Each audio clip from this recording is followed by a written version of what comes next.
En manchette aujourd'hui, 800 000 $ octroyés à Onibi et un motoneigiste de 19 ans perd la vie au nord de Lassar. Le TVA Nouvelle Midi commence maintenant.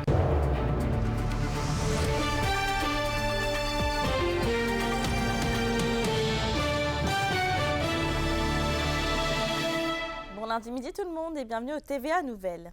Québec octroie près de 800 000 $ à la division Onibi de l'entreprise Liqueur à Lassar. Mais Anthony, à quoi va servir concrètement l'investissement? Oui, écoutez, Mélissa, c'est un 800 000 $ qui va servir à venir tripler la production là, ici à l'usine de Nibi à Amos derrière moi, ainsi qu'à celle de Lassar. Et c'est le ministre Jean Boulet qui est responsable de l'Abitibi-Témiscamingue, ainsi que le ministre du Travail qui en a fait l'annonce ce matin au nom là, du ministre de l'Agriculture, des Pêcheries, ainsi que de l'Alimentation. Et l'entreprise veut justement miser avec cet argent sur l'automatisation ainsi que la robotisation de sa chaîne de production, puisqu'il faut savoir, Mélissa, que autant à Lassar qu'ici à Amos, environ en tout une dizaine d'employés qui travaillent là, pour Onibi et en contexte de pénurie de main-d'œuvre et de désir d'expansion de l'entreprise, il était essentiel là, pour eux d'optimiser justement leur chaîne de production pour leur permettre justement de tripler leur production d'eau embouteillée. Et justement, à ce sujet, je vous laisse entendre M. Jean Boulet là, qui a procédé à l'annonce ce matin. C'est une entreprise qui a décidé de prendre un virage qui est important en contexte de pénurie de main-d'œuvre. On le sait tous. L'automatisation, la robotisation, c'est des voies d'avenir. Alors, ce qu'on fait ici, c'est de rehausser les compétences des travailleurs, tripler la capacité de production, se rapprocher d'une source d'approvisionnement en eau, donc contribuer à réduire les gaz à effet de serre. Donc, c'est un grand bénéfice pour tout le monde. Il faut le dire, l'entreprise qui sera vraiment à la fine pointe de la technologie. L'entreprise qui projette au courant des prochaines années, en fait, d'étendre son expansion à l'extérieur des frontières du Québec. Donc, c'est à suivre. Donc, nous, on va continuer aussi à suivre M. Jean Boulet qui va procéder à d'autres annonces du côté de Lassar dans l'entreprise Maison Nordique. On vous prépare donc un reportage complet au bulletin de ce soir. C'est Anthony.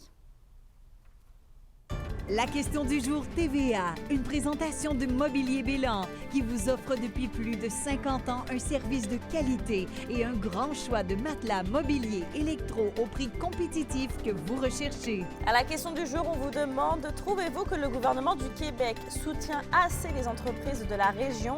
Pour voter et commenter, rendez-vous au tvaabitibi.ca.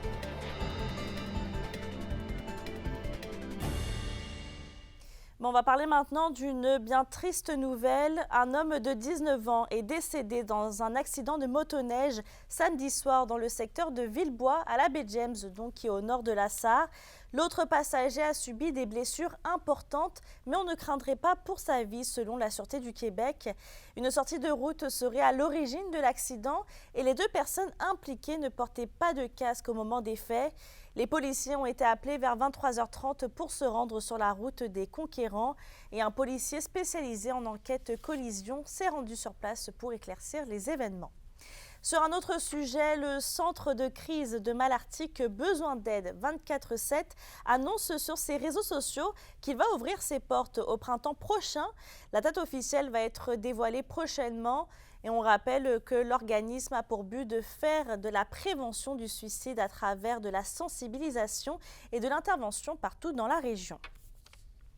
Dans un autre dossier, les producteurs maraîchers impliqués dans le projet Manger local à Abitibi-Ouest annoncent le lancement de la campagne de recrutement. L'objectif pour 2024 est d'offrir 105 paniers à la population. Et cette année, les citoyens sont invités à choisir parmi 4 producteurs: Éco-Bourgeon, Coop La Hutte, Panier Santé Abitibi et Champignerie Abitibi. Les paniers seront distribués du 8 juillet au 4 octobre à Lassar, du Parquet, Roquemaure et Galichan. Et on rappelle que Manger local est un regroupement de producteurs agricoles de l'Abitibi-Ouest qui offre des paniers de légumes frais depuis 2017. Parlons maintenant d'environnement. 4 constats d'infraction en lien avec la loi sur les forêts et la loi sur l'aménagement durable du territoire forestier ont été remis dans la région l'an dernier par le ministère des Ressources naturelles et des Forêts. Industrie Rayonnière a reçu une amende de 1 000 $ pour son mesurage de bois qui entrait en contravention dans la méthode autorisée. Et de son côté, Résolu Canada, n'ayant pas conservé une lisière boisée d'une largeur convenable, a dû défrayer 420 $ d'amende.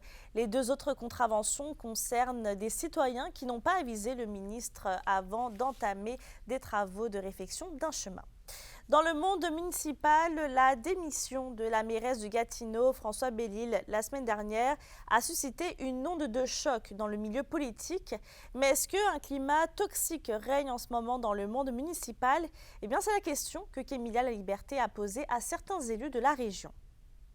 Je me sentais vraiment, là le mot va être fort, mais comme une femme battue avec ce conseiller-là, m'agressait pour de tout et rien, sans fondement. Après de nombreuses années à subir de l'intimidation et du harcèlement au travail, l'ex-mairesse de Macamic, Lina Lafrenière, en a eu assez. Ce harcèlement-là devient très, très, très difficile à gérer et ça crée des stress supplémentaires. Moi, de mon côté, j'ai essayé fort de créer une harmonie, mais ça n'a pas fonctionné. Maintenant, devrait-il y avoir des sanctions envers ces gens-là? Je crois sincèrement que oui. Selon moi, il n'y a eu aucune conséquence, puis ce conseiller-là est encore là. Elle n'était pas la seule à devoir faire face à un climat toxique, puisqu'une conseillère municipale a elle aussi décidé de mettre une croix sur sa carrière politique. Quand ça allait bien, ça allait bien. Sauf que quand il y avait des blâmes ou des critiques ou c'était le malaise général. À Val-d'Or et à Rouyn-Noranda, l'ambiance au sein du conseil municipal semble complètement différente. Très chanceuse, je devrais dire, de voir qu'il y a une très bonne coopération, puis il y a de la familiarité. J'ai le conseil derrière moi dans les dossiers d'importance. Sans ça, je ne serais pas capable de faire la job. Mais comme mentionnent les mairesses Dallaire et Brindamour, c'est plutôt la critique extérieure qui peut parfois devenir pesante. Mais on l'a vécu à Rouyn-Noranda, surtout dans le dossier de la fonderie, où il y a certains moments, ça a dérapé, on a dû ajourner. À certains moments, personnellement, j'avais certaines craintes. J'ai dû contacter la Sûreté du Québec pour certains messages qu'on recevait. Je me considère près des citoyens, donc d'avoir des gens derrière un écran qui, je pourrais dire, qui nous rend responsables de tous les malheurs qui arrivent. Je trouve pas ça drôle. D'après l'Union des municipalités du Québec, un élu municipal sur 10 a quitté ses fonctions depuis son élection à l'automne 2021. Le préfet de la MRC d'Abitibi-Ouest affirme de son côté que le visage de la politique a énormément changé depuis les dernières années et que le milieu est devenu encore plus exigeant. Le coût de la vie a explosé, tout a explosé, puis les conseils municipaux, on le vit aussi. Et là, veux pas, c'est quand on arrive avec les citoyens sur des projets auxquels on n'a plus vraiment de marge de manœuvre pour avoir du fun, comme on dit. C'est plus pour entraîner ce qu'on a, puis faire des choses essentielles pour notre population. Avec cette série de démissions, le Parti libéral et Québec solidaire demandent la tenue d'une commission parlementaire sur la civilité au sein des conseils municipaux. Kémilia Laliberté, RNC Nouvelles, à Val-d'Or. Et c'est hier que prenait fin la 37e édition de la fête d'hiver de Rouyn-Noranda. Et malgré la température assez froide de la première soirée, l'événement a attiré de nombreux festivaliers sur la côte météo. Plusieurs activités étaient à la disposition de la population, dont les compétitions sportives qui ont fait leur grand retour encore cette année. Et toujours culturel, la 59e édition du Carnaval de Lorrainville s'est déroulée aussi la fin de semaine dernière. C'est sous le soleil que plusieurs activités ont eu lieu, comme de la glissade et des jeux gonflables pour les enfants. C'était aussi possible d'admirer des sculpteurs de neige ainsi qu'une galerie d'art à l'extérieur créée par plusieurs artistes de la région. Des spectacles acrobatiques de saut en motoneige et en VTT étaient l'attraction principale des visiteurs. Et en soirée, des feux d'artifice et des concerts ont eu lieu pour faire danser les festivaliers. Les Huskies de Rouyn-Noranda sont plutôt sur une belle lancée avec une 5e victoire de suite. Dimanche, les 2 meilleures équipes de l'association de l'Ouest s'affrontaient et c'est une victoire de 4-1 contre les Voltigeurs de Drummondville. Antonin Véro a été l'étoile du match pour la Meute et samedi, l'équipe rouyn-norandienne a gagné 5-3 contre l'Armada de Blainville-Boisbriand. Et avec 2 buts, Andriy Lochko était l'étoile du match pour les Huskies. Le prochain match de la Meute est prévu à domicile contre les Saguenayens de Chicoutimi vendredi. Bon, du côté des Foreurs, c'est plutôt une fin de semaine à oublier.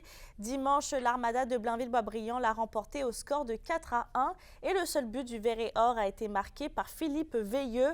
Samedi, le Phoenix de Sherbrooke a écrasé l'équipe de Val-d'Or 6-0 et les Foreurs sont donc toujours en dernière place dans le classement de la conférence.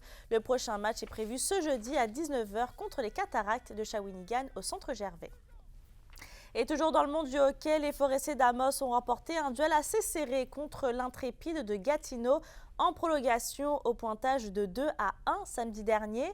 Isaac Paré, la 2e étoile du match en marquant 2 buts. Mathias Bourque est la 3e étoile. Les Forestiers se sont bien battus en tirant 46 fois pendant le match. Et actuellement, l'équipe d'Amos est en 2e position dans le classement M18 AAA CCM, juste un point derrière les Vikings de Saint-Eustache.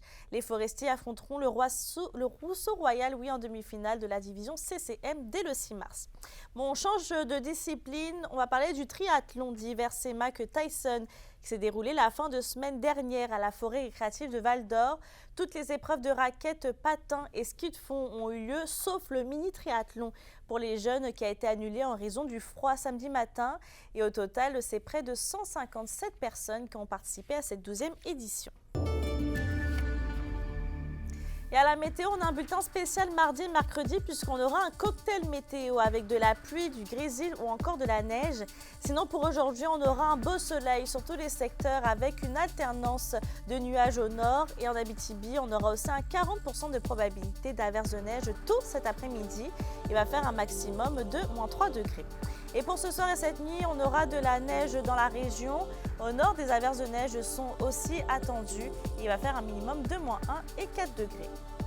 Et je termine avec les Titans de Ville-Marie, les Titans de Témiscamingue et les Pirates de Ville-Marie qui accèdent aux séries. Par contre, le Bécard de Sainte-Terre ne fera pas partie des séries éliminatoires dans la JMHL. Sur ce, bonne journée et à tout à l'heure.